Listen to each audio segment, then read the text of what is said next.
그 10계명은 다시 2계명으로 나누면 하라는 말과 하지 말라는 계명으로 나누고, 하나님께로 향한 계명과 인간을 향한 계명으로 또 그렇게 2가지로 나눕니다. 근데 문제는 하나님 앞에서 하라고 하는 건 할 수 있으면 안 해보고 싶고, 하지 말라고 하는 건 무슨 짓을 해서라도 해보고 싶은 게, 요게 죄악된 인간의 본성입니다. 그렇죠?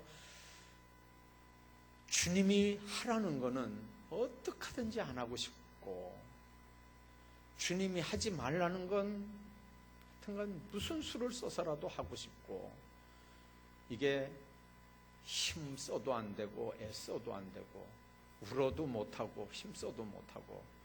왜 그러냐면 우리 속에 죄악의 속성이 있기 때문에 그렇습니다. 오늘 본문 보면은 주님께서 이 히브리서를 통해서 우리에게 주시는 말씀의 그 핵심이 바로 그겁니다. 하지 말라는 건 하고 하라는 건 안 하는 사람들 가운데서도요, 그런데도 중요한 건 순종하는 사람들은 다 복받으며 살고, 불순종하는 사람들은 실패했거나 무너졌거나 또는 저주를 받았거나 결국은 이제 그렇게 되는 게 성경의 역사입니다. 그래서 정말 주님께서 우리에게 주시는 이 말씀들을 어떻게 이해하고 접근해야 되고 어떻게 이해하고 받아들여야 되느냐 하는 걸 늘 마음속에 생각하셔야 됩니다. 이제 신학교 1학년 들어갔을 때는 잘 모르는데 2학년쯤 되면 이제 현대신학이라는 공부를 하고요, 3학년 때 되면 이제 이 본 성경을 이렇게 신학적으로 이제 접근해 가거든요. 신학교 가기 전에는 이 말씀이 이제 100% 하나님의 말씀으로 이렇게 이제 다 믿고 알고 그렇게 했는데, 이 신학교 가서 이렇게 보면 이 성경이 하늘에서 뚝 떨어진 게 아니고 어느 날 사람이 기록한 거거든요. 근데 뭐가 다르냐면 성령께서 감동했기 때문에 그 감동을 입은 사람들이 기록을 하는 거예요. 자, 그러면 사람이 기록한 겁니다. 성령께서 감동했기 때문에 그 감동을 받은 사람이 기록한 거예요. 그러면 사람이 기록했으니까요, 사람이 기록할 때 그 사람이 쓰던 자기 나라 말로 썼어요. 그 사람이 쓰던 자기 풍속대로 그걸 이해를 했어요. 그리고 그 모든 문화나 철학이나 모든 사상이 거기에 담겨 있어요. 그래서 여러분들, 우리가 성경은 100% 하나님의 말씀이지만 동시에 그건 문화의 산물이에요. 이단 같은 소리를 하죠. 여러분들 그렇잖아요. 바울 서신을 썼어요. 바울이 여러 교회에 보내는 편지를 썼어요. 그러면 예를 들면 데살로니가 전서, 예를 들어 고린도 전서부터 합시다. 고린도 전서, 고린도 후서를 썼어요. 바울이 지금 에베소에서 감옥 생활하면서 지금 이 편지를 쓰는데, 실루아노라고 하는 사람이 그 고린도 교회에서 되어진 모든 일들을 면회를 와가지고 바울에게 얘기를 해줬어요. 지금 고린도에 이런 문제가 있다. 교회 안에 이런 문제가 있다. 그러니까 바울이 그 얘기를 듣고 자기가 이제 감옥 생활을 하니까 가보지는 못하고 답답하잖아요. 그러니까 그 실루아노가 얘기하는 대로 이런 문제는 이렇게 해라, 이런 문제는 이렇게 해라, 이런 문제는 이렇게 해라 하면서 했던 게 고린도 전서예요. 그래서 고린도 교회에 보내는 첫 번째 편지예요. 고린도 전서는. 또 두 번째 갔다 와서 또 다른 얘기가 또 나왔어요. 그 얘기 또 하는데 두 번째 써보낸 편지가 또 고린도 후서고요. 두 개만 썼을까요? 그 고린도 전서 후서에 보면 편지가 또 하나 있는 것 같아요. 또 다른 바울 서신들에 보면. 그런데 그건 없어요, 지금요. 그래서 2개밖에 없으니까 고린도 전서 후서밖에 없어요. 자, 왜 이런 얘기를 하냐면요. 우리가 하나님의 말씀이 지금도 마찬가지입니다. 만일 주님께서 오늘 밤에 여러분들에게 뭐라고 말씀하실 때 영어로 할까요? 일본말로 할까요? 중국말로 할까요? 성령께서 오늘 여러분들에게 말씀하신다. 하나님이 오늘 여러분들에게 뭐라고 말씀하신다면 그 하나님은 오늘 밤에 영어로 할까요? 중국말로 할까요? 일본말로 할까요? 한국말로 할까요? 하나님이 한국말로 하실까요? 네, 우리가 알아듣는 말로 해요. 우리가 깨닫는 말로 한다고요. 그 말은 문화예요. 여러분, 하나님의 말씀을 들을 때 잘 들으셔야 되는 건요, 그 문화 속에 하나님의 핵심을 우리가 찾아내야 돼요. 그래서 여러분들, 제가 한번 얘기했는데 핫도그 얘기 한번 했죠. 핫도그 이렇게 요즘처럼 추울 때 따끈따끈한 김이 모락모락 나는 핫도그 얼마나 맛있겠어요. 오뎅 국물하고 이렇게 먹으면서 핫도그 하나 먹으면 참 맛있겠죠. 근데 집집마다 색깔이 다 달라요. 크기도 조금씩 달라요. 모양도 약간씩 달라요. 근데 공통되는 게 있어요. 그걸 이렇게 쪼개보면 그 안에 꼬쟁이에다가 뭘 끼웠냐면 소세지를 하나 이렇게 끼웠어요.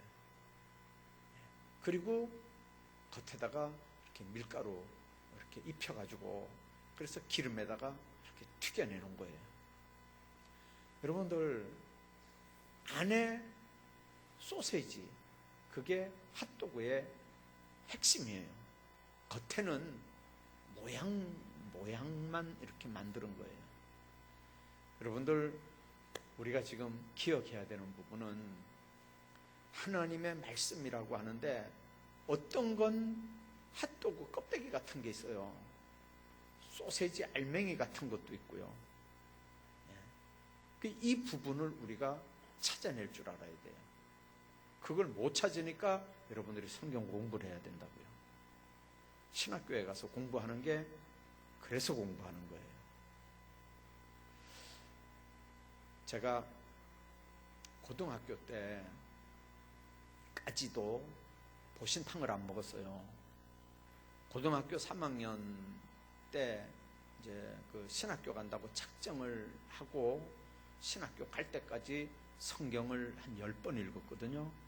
그리고 이제 신학교를 갔어요. 근데 그 10번 읽으면서 제 머릿속에 뭐가 하나 기억이 됐냐면요, 목매달아 죽인 거는 먹지 말라 그런 얘기가 있었어요. 목매달아 죽인 건 먹지 말아라. 근데 우리 동네는 개 키우다가 끌고 가가지고 다리 밑에 이렇게 밧줄 걸어놓고 두들겨 잡아가지고 그 뭐 동네 잔치를 했거든요. 근데 그걸 제가 보고는요, 하여튼 군대 가기 전까지 그 보신탕을 안 먹었어요. 군대 가기 전까지 보신탕을 안 먹었어요. 근데 신학교 다니면서 보신탕을 잘 먹게 됐어요. 요즘에는 또 이제 건강 문제 때문에 안 먹지만 신학교 다니면서 보신탕을 또 잘 먹었어요. 뭐가 바뀐 거죠? 성경을 보는 관점이 바뀌어진 거예요. 성경을 보는 관점 때문에 보신탕을 안 먹다가도 보신탕을 먹게 됐어요. 왜 그러냐면 보초를 서는데요, 군대에 있을 때 보초를 서는데 개가 한 마리가 그 보초 서는 거 앞에 왔어요. 근데 그 보초 서는 거기는요, 개 발자국이라도 하나 이렇게 찍히면 이렇게 썰애질 같은 걸 바닷가에 이렇게 썰애질 같은 걸 하거든요. 그때 이제 간첩들이 막 올라오고 그럴 때니까 거기에 개 발자국 하나만 찍혀도 난리 나는 거예요, 이거는요, 그 다음날. 그러니까 그걸 쏴서 개라도 죽여놔야 되는 거예요. 그러니까 그 보초병이 이제 개 때문에 이제 막 비상이 걸리고 막 그랬어요. 그래서 하여튼 그 개가 죽었어요. 근데 동네 방송을 해서 이장을 불러가지고 동네 이런 개가 큰 개가 한 마리 여기 와 죽었다, 총에 맞아 죽었다. 그러니까 개 주인 찾아내라. 그러니까 그 이장이 무서워가지고요. 우리 동네는 그런 개가 없대요. 우리 동네는 그 동네 개인데 우리 동네는 그런 개가 없대요. 그러니까 안 찾아가는 거예요. 그러니까 그 개를 어떻게 하겠어요? 근데 나중에 그 같은 부대에 있는 그 친구가 군대 오기 전에 그걸 잘 해봤나 봐요. 다 이렇게 바닷가에 가서 잘 요리를 해가지고 군인들 그 된장 하시거든요. 그 된장을 넣고 푹 삶았는데 그걸 목 매달아 죽인 거 아니잖아요. 총에 맞아 죽은 거잖아요. 근데 성경에 총에 맞아 죽은 건 없거든요. 근데 군대 있을 때는 배가 많이 고프잖아요. 얼마나 그게 구수한지. 그리고 뭐 이 집에처럼 뭐 시뻘겋게 그렇게 끓일 줄 모르고 된장 넣고 그냥 푹 삶아서 그냥 하나씩 막 뜯어 먹으니까 옆에서 여러분이 너무 맛있어가지고 그때부터 제가 먹기 시작했어요. 보신탕을요. 지금도 시뻘겋게 생긴 거 잘 못 먹는데 하여튼간 그때부터 이제 개고기를 먹었는데 제가 먹으면서 이렇게 늘 마음속에 생각하는 게 뭐냐면 하나님의 말씀 중에 진짜 이 복음이 뭔가.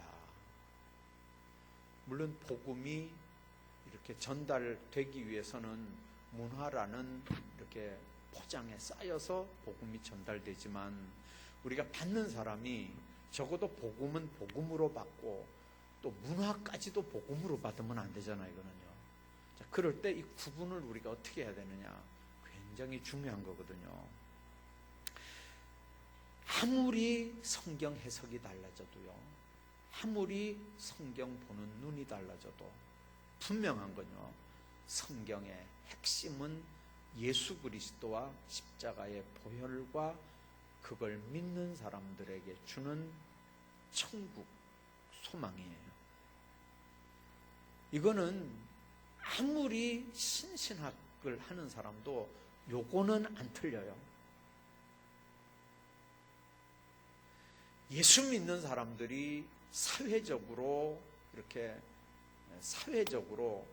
활동을 해야 되느냐, 기도하고 뭐 성경 공부하고 열심히 예수만 신앙생활, 기도 생활만 잘해야 되느냐, 아니면 예수 믿는 사람들이 세상에 나가서 정치도 하고 국회의원도 하고 막 사업도 하고 막 이러면서 이 세상을 막 바꿔나가고 예수 믿는 사람들이 세상 속에서 그렇게 해야 되느냐, 잘못하면 막 머리띠 두르고 뭐 데모도 해야 되고 막 예수 믿는 사람들이 이렇게 해야 되느냐에 대해서는 교단마다 다 다를 수 있어요.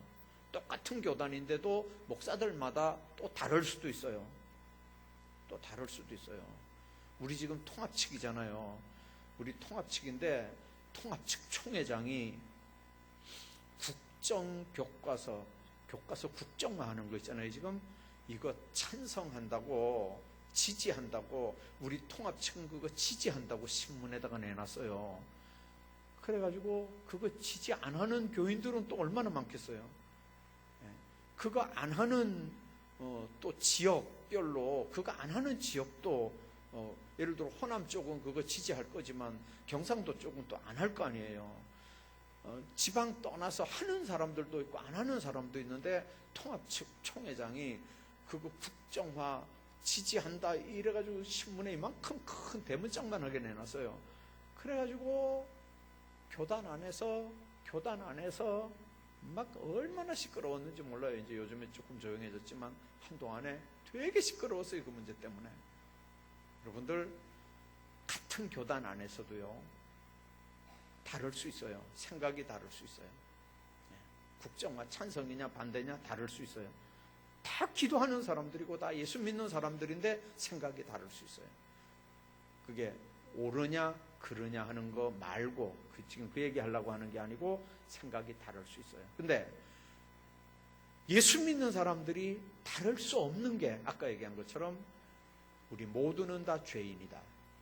그 죄인을 위해서 우리 주님이 이 땅에 오셨다. 십자가 못 박혀 죽으시고 그 모든 죄를 다 짊어지셨다. 그 사실을 우리가 믿고 입으로 시인하고 고백하면 우리는 죄사함 받는다. 죄사함 받으면 천국 백성 되고 하나님 나라가 우리 가운데 소망 주어진다. 이 핵심은요, 이거 안 믿고 이거 부인하면 이건 기독교인 아니에요. 교단하고 상관없어요. 이거는요, 어느 교단도 이 얘기는 다 똑같아요. 그렇죠? 다 똑같습니다. 자, 오늘 본문이 그 말씀이에요.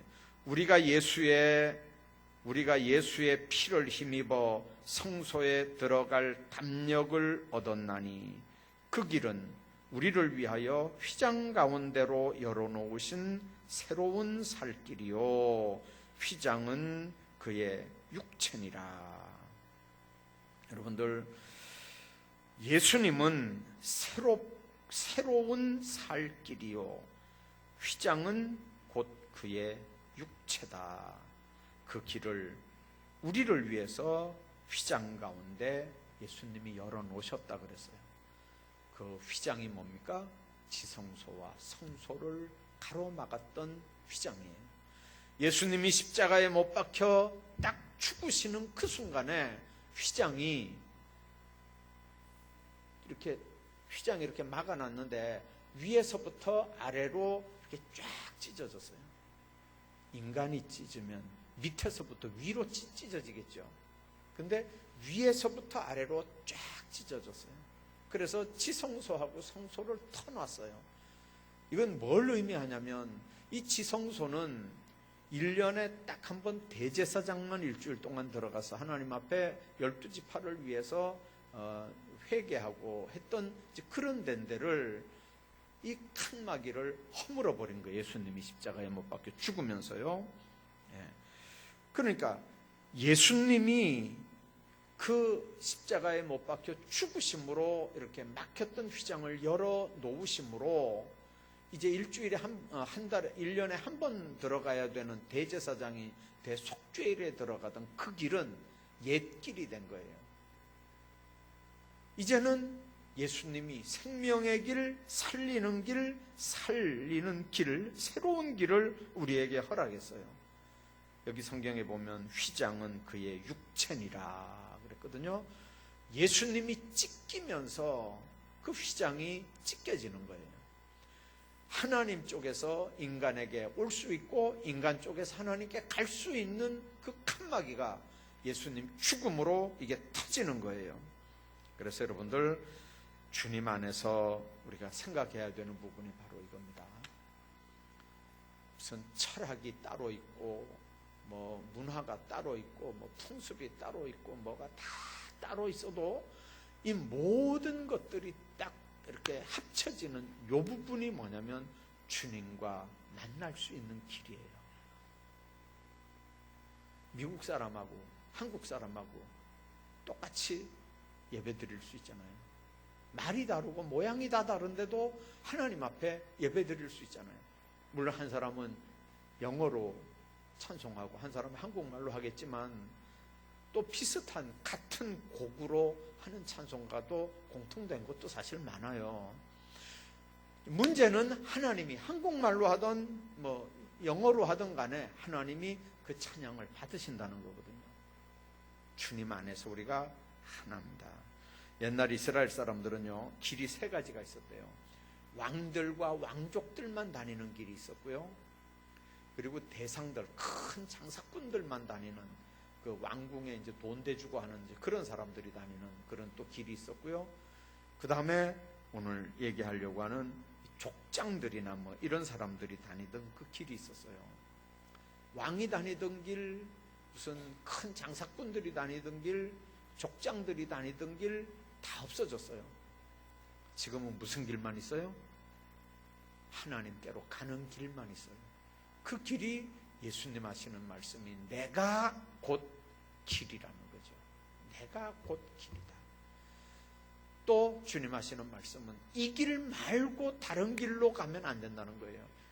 그 길로 들어가야 문이 있고 그 문으로 들어가야 되지, 그 문 말고 넘어가는 거는 다 절도고 강도라는 거거든요. 자, 주님 안에서 우리가 어떤 길을 걸어가느냐, 이건 굉장히 중요한 일입니다. 한때 세계를 주름잡고 제패했던 아수르, 애굽, 바벨론 다 사라졌습니다. 근데 그들로부터 학대를 당하고 침략을 당하던 이스라엘은 지금까지도 세계 역사 가운데 막강한 영향력을 주면서 중동 한복판에 살아 있거든요. 강하다고 크다고 오래 남는 게 아닙니다. 여러분들, 가장 가까운 데 있는 제일 강한 거 뭘까요? 혀가 강하나요? 혀가 강하나요? 치아가 강하나요? 뭐가 더 강해요?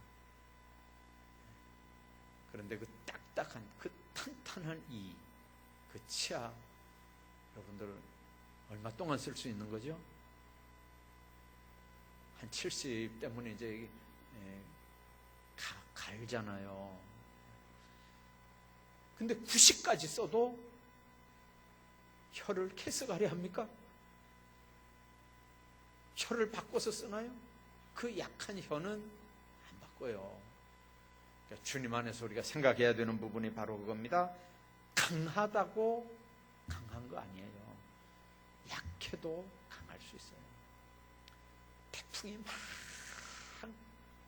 불고 막 그냥 나무가 뿌리가 막 뽑히는데도요, 부러지지도 않는 게 있어요.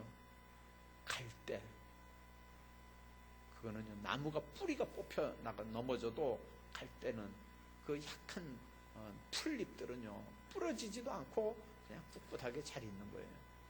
주님 안에서 여러분들, 유대인들은 예수를 십자가에 못 박아 죽이고 무덤 속에 가뒀지만 예수님은 오늘도 살아서 영으로 말씀으로 역사하는 줄로 믿습니다. 그분이 새롭고 산 길이기 때문에 그렇습니다. 두 번째는 하나님께 나아가야 된다는 거죠. 22절에 있는 말씀 보면 우리가 마음의 뿌림을 받아 악한 양심으로부터 벗어나고 몸은 맑은 물로 씻음을 받았으니 참 마음과 온전한 믿음으로 하나님께 나아가자 그랬습니다.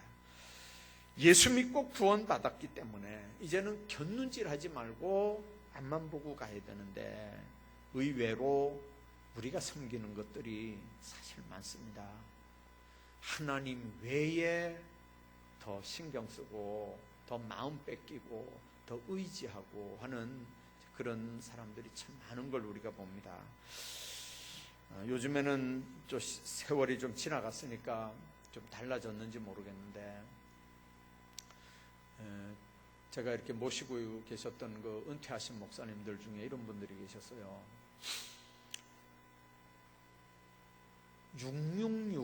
666이라고 이 신용카드를 안 가지고 계시는 거예요. 신용카드는 666이래요. 요한계시록에 나오는 666, 이건 마귀표라고. 신용카드가 마귀표래요. 그래서 이걸 안 가지고 계셔요.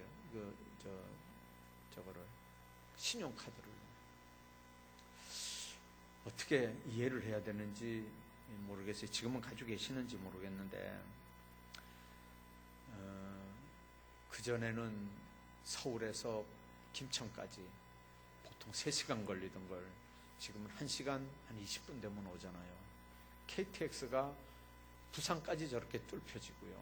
이렇게 될 줄 누가 알았습니까? 지금 보니까 얼마나 이 지자체가 발달되면서 막 이 도로망 때문에 얼마나 신경 쓰는지 몰라요. 미국에서는요 지금 무슨 뭘 보니까 비행기를 발명을 하는데 보통 이 소리 속도보다 7배가 높으면 하여튼 최근에 굉장히 높은 거였거든요. 근데 마하 30 얼마가 나온대요. 마하 30 얼마. 이거는 달 날아가는 로켓 수준인데, 문제가 뭐냐면 이 비행기가 만일 나오면요, 한국에서 서울에서 LA가 그 비행기 타면 1시간에 갈 수 있대요. 그러니까 여러분들 오래오래 사셔야 됩니다. 절대 아프면 안 돼요. 오래오래 사셔야 돼요. 서울에서 그 비행기를 타면 1시간, LA에 1시간 걸린다는 거예요. 지금 12시간 걸리거든요. 12시간 걸리는데 1시간 만에 거기 간다니까 무조건 건강하셔야 돼요. 앞으로는 이제 자가용 비행기도 나온대요. 자가용 비행기도 나온대요. 주님 안에서 이렇게 바뀌어지는 건데, 이 총속 시대가 열리는데, 문제는 뭐냐면요, 어제는 또 제 문자에 휴대폰에 뭐 자꾸 떼롱떼롱 해가지고 이게 뭔가 싶어가 이러보니까 세상에 제주도 비행기가 9,000원에, 제주도 가는 비행기를 9,000원에 표를 판대요. 그 나보고 9,000원에 제주도 가라고 막 이렇게 와요. 그저께는 또 뭐 2만 1,000원인가 뭐 2만 2,000원인가 뭐 또 표 판다고 오더니 아마 안 사니까 또 9,000원이 됐는지 모르겠어요. 세상에 돈도 싸죠, 시간도 빠르죠, 막 그렇게 하는데, 이게 문제는 뭐냐면 그렇게 세상이 빠르고 막 이렇게 되는데, 문제는 주님께로 가는 건요, 왜 이렇게 더딘지 몰라요. 참, 이렇게 교인들 보면요, 야, 저 사람은 예수 믿은 지가 벌써 몇 년이 됐는데 벌써 주님께 갔어도 벌써 가까이 갔어야 되는 사람이 맨날 시작했던데 그 출발점에서 아직도 제자리 걸음으로 막 뛰고 있어요. 자기 혼자 열심히 뛰는데 앞으로 안 나가고 그냥 제자리 걸음만 들고 뛰는 거예요. 자기 까는 열심으로 한다고 하는데 보면 안 나가요. 제자리 걸음이지. 보니까 답답해요. 말하는 것도 그렇고 행동하는 것도 보고 이렇게 보면, 아니 이제 예수 믿고 또 교회 직분도 있고 그러면 좀 쭉쭉 좀 나가면 어때요? 좀 쭉쭉 좀 나가면요. 우리 교회가 올 들어 그래도 이제 작년에는 뭐 땅 사서 이렇게 넓혔지만 2015년도로 와가지고는 34인승도 하나 사고 12인승도 하나 사고 그랬잖아요. 여태까지 차 살 때는요 다 중고차만 샀어요. 중고차만 샀는데 올해는 큰 맘 먹고 하여튼 장로님들이 앞장서서 하여튼 새 차 이래가지고 하여튼 34인승도 새 차 사고 12인승도 새 차 샀어요. 다 좋은데 이게 문제가 뭐냐면요, 새 차의 문제가 뭐냐면 이 공장에서 나올 때 110 이상 못 나가게 만들어놨어, 차를요. 고속도로 갈 때 110, 100 달리잖아요. 경부고속도로 달릴 때 100 달려요. 서울 그 가까이 어디 가면 110까지 달리거든요. 근데 문제는 이 차 두 대는요 110 이상 못 가도록 차를 만들어 놨어요. 그 어느 분이 한번 세게 한번 밟아봤나 봐요. 110 더 나가라고 막 120, 30 나가라고 막 세게 한번 밟아봤더니 110에서 푹 꺼지고 다시 뭐 기계 뭐 바람 빠진 것처럼 이렇게 쑥 되더니 나중에 다시 110으로 이렇게 가더래요. 여러분, 믿음도 그렇게 좀 쫙쫙 나가면 얼마나 좋겠어요. 근데 바람 빠진 것처럼 푹 해가지고 안 나가요. 죽어도요. 죽어도 안 나가요. 믿음 생활하는 거, 믿음이 자라는 속도는요 정말 안 나가요. 할 일 다 하고 먹을 거 다 먹고 그냥 할 짓 다 하고 갈 때 안 갈 때 다 가고, 주님 안에서 우리가 생각해야 되는 부분이 이제 이런 부분들이거든요. 히브리서 11장 6절에 보면 이런 말씀이 있습니다. 하나님께로 나아가는 자는 반드시 그가 계신 것과 또한 그가 자기를 찾는 자들에게 상 주시는 이심을 믿어야 할지니라. 우리가 하나님께 나아가려고 하면요 그분이 살아계신다고 하는 걸 반드시 믿어야 됩니다. 하나님이 살아계시는 걸 믿는 믿음이 있어야 우리 삶이 바뀌어지는 줄로 믿습니다. 어느 목사님 이렇게 간증해 놓은 거 보니까 이런 얘기가 있어요. 자기 친구 중에 한 사람이 미국 유학을 준비하고 있었대요. 벌써 한 20, 30년 전 얘기인 것 같아요. 그런데 어느 날 병원에 갑자기 이분이 입원을 한 거예요. 친구 목사님이. 근데 이제 들리는 얘기가 뭐냐면 뭐 폐암이 이제 하나 이렇게 콩알 만한 게 하나 생겨가지고 미국 가려고 하는 그 엑스레이 검사에 이게 딱 걸려가지고 지금 뭐 유학이고 뭐이고 지금 천국 가게 생겼다고 지금 그 초상집 분위기라는 거예요. 그 이제 이 친구가 안 가볼 수가 없잖아요. 그 병원에 이렇게 이제 가보니까 내용이 이제 뭐 유학이고 뭐 목회고 뭐 가정이고 뭐 이제 뭐 죽을 준비하는 것처럼 사람이 노랗게 돼가지고 얼굴이 반쪽이 돼 있더래요. 그래서 이제 이분이 서울 분이니까 서울에 이제 아는 사람들 연줄 해가지고 서울대학병원, 그때 이제 서울대학병원이 최고 좋은 병원이었으니까 서울대학병원에 이제 의사들하고 연결을 해서 이 목사님을 억지로 서울로 모시고 가서 엑스레이를 이제 보여주고 그리고 이제 새로 이렇게 그 진찰을 의뢰했어요. 근데 의사가 그 엑스레이를 이렇게 딱 보니까 진짜 이 폐에 콩알보다 더 큰 시꺼먼 반점이 하나 이렇게 딱 있으니까 이 엑스레이를 딱 보더니 의사가 갸우뚱하더라는 거죠. 예, 왜 그러냐면 그게 시꺼먼 게 그렇게 하나가 거기 있으면 그것 때문에 그 주변에 뭐 이상한 뭐가 있어야 되는데 그거 하나만 덜렁 이렇게 딱 있으니까 이 의사가 갸우뚱하더니 엑스레이를 새로 찍자. 그래서 이 목사님을 엑스레이에 다시 이렇게 집어넣어가지고 이제 촬영을 다 했는데 딱 나오면서 딱 보니까 폐가 깨끗해진 거예요. 폐가 깨끗해. 엑스레이 상에 아무 이상이 없는 거예요. 근데 나중에 이제 그 서울대학교에 엑스레이 판독하는 사람은 한국에서 최고 실력자일 거 아니에요. 딱 그 사람이 그 사진을 지방에서 올라온 사진을 딱 보더니 이렇게 보더니 이거는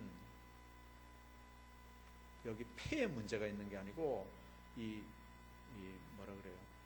필름 만드는 과정에서 뭐라 그러죠? 사진 찍어가지고 이렇게 이제 필름을 빼내는 그 과정에서 거기 이물질이 있는데 그걸 안 하고 그냥 바로 그렇게 해서 이제 뭐가 있다. 세상에 그러니까 본인이 믿겠어요? 금방 다 죽게 생겼다가 그 엑스레이 사진 한 장 깨끗이 나온다고 그거 믿겠어요? 그러니까 이분이 안 믿는 거예요. 그래서 다시 한번 찍어보자. 이래가지고 다시 또 찍었는데 또 깨끗하게 나왔어요. 문제는 두 번째 사진이 깨끗하게 딱 나오고 아무 이상 없다 그러니까요. 툭툭 털고 일어난 거죠. 조금 전까지만 해도 중리산이하고 뭐 내 인생이 어떻고 뭐 어쩌고 저쩌고 하다가 엑스레이 한 장 깨끗하게 딱 나온 거 받아들고는 완전히 소망이 생긴 거예요. 사람이 그렇거든요. 엑스레이 한 장 가지고도 사람이 죽었다 살았다 하는 거예요. 주님 안에서 정말 어떻게 우리 삶이 이렇게 바뀌어질 수 있기 때문에 마음이 약해지고 의심이 자리 잡고 믿음이 흔들리면 되는 일이 없고 근본적으로 문제가 생깁니다. 빅톨 위고라고 하는 그 불란서 유명한 작가가 있습니다. 소설을 한 편 이렇게 써서 출판사에 이렇게 보내줬어요. 근데 이 출판사에서 이게 답장이 없는 거예요, 지금. 그래서 빅톨 위고가 기다리다가 자존심은 상하지만 방법이 없어요. 그러니까 편지를 한 장 출판사에 도대체 책이 팔리는 건지 뭐 어떤 건지 한번 물어본다고 편지를 딱 쓰는데 이 자존심 상하잖아요. 그래서 편지에다가 뭘 썼냐면요. 물음표를 하나 이렇게 딱 해가지고 딱 보냈어요. 전 세계에서요. 가장 짧은 편지예요, 그게. 물음표 하나가. 근데 그 출판사 쪽에서 딱 펴보니까 물음표 하나만 딱 왔거든요. 그게 뭐예요, 그게? 작가가 지금 이 책이 뭐 잘 팔리느냐, 뭐 그런 거 물어보는 거 아니에요. 그러니까 출판사에서 뭐라고 대답을 했냐면요. 느낌표 하나 크게 딱 찍어가지고 또 보내줬어요. 지금 진행이 잘 되고 있으니까 걱정하지 말으라고 느낌표 하나 딱 보내줬대요. 그 출판한 책이 뭐냐면 라미제라블이에요. 여러분들, 믿음으로 기도하면서 되어지는 모든 일들을 그냥 그분께 맡기세요. 그러면 그분께서 선한 길로 인도하시거든요. 근심하고 걱정한다고 되는 일 아무것도 없어요. 자, 소망이 움직이면요, 아무것도 되지 않습니다. 주님 안에서 비바람에 나무가 흔들릴 수는 있지만은 뿌리까지 뽑히면 그 나무 죽는 거거든요. 주님 안에서 우리가 환경이 어렵고 힘들어서 낙심하고 좌절할 수는 있지만 믿음의 뿌리까지 흔들리면 인생 끝나는 거예요. 하나님 안에서 이 비밀들을 마음속에 꼭 기억하셔야 됩니다. 그리고 오늘 마지막 부분에 25절에 그런 말씀이 있습니다. 모이기를 피하는 어떤 사람의 습관과 같이 하지 말고 오직 권하여 그날이 가까움을 볼수록 그리하자. 초대교회는 한 곳에 모여서 기도하다가 성령 받았습니다. 교회는 모이는 공동체입니다. 취미나 오락이나 사람 때문에 모이는 게 아니고 주님 때문에, 주님을 위해서 모이는 데가 교회입니다. 교회 나오고 교회 모이는 거 싫어하고 그거 소홀히 하고, 그런데 뭐 놀러 가는 거 좋아하고 여행 가는 거 좋아하고 뭐 운동하는 거 좋아하고 막 그게 더 모이는 것보다 더 비중이 있다면 신앙에 지금 빨간불이 켜진 거예요. 지금요. 주님 섬기는 사람도 아니고 주님 사랑하는 사람도 아니고 이미 세상 쪽으로 기울어진 사람이거든요. 그래서 주님을 위해서 교회로 모이자면은 기쁘고 즐거운 사람이래야 기독교인이고 주님 사람입니다. 모이면 행복하고 모이면 정말 기쁘고 즐겁고 서로 사랑하면 더할 나위 없이 이렇게 기쁘고, 또 헤어지면 또 만나고 싶고 또 만나면 같이 있고 싶고 대화하고 싶고, 교회 안에서 이런 아름다운 분위기들이 꼭 이루어져야 됩니다. 교회는 어떤 모습으로라든지 이렇게 모이는 교회, 하나님께서 우리 지좌교회에 이런 모이기를 힘쓰는 그런 교회로 탈바꿈시켜 주셔서 이번에 시작되는 그 부역 조직이나 또 셀 그룹들이 잘 활성화돼서 예배당 안에서만 모이는 게 아니고 예배당 밖에서도 이렇게 잘 모이고 또 아름답게 성도의 교제도 나누는 그런 아름다운 역사들이 우리 교회에 꼭 있기를 간절히 바랍니다.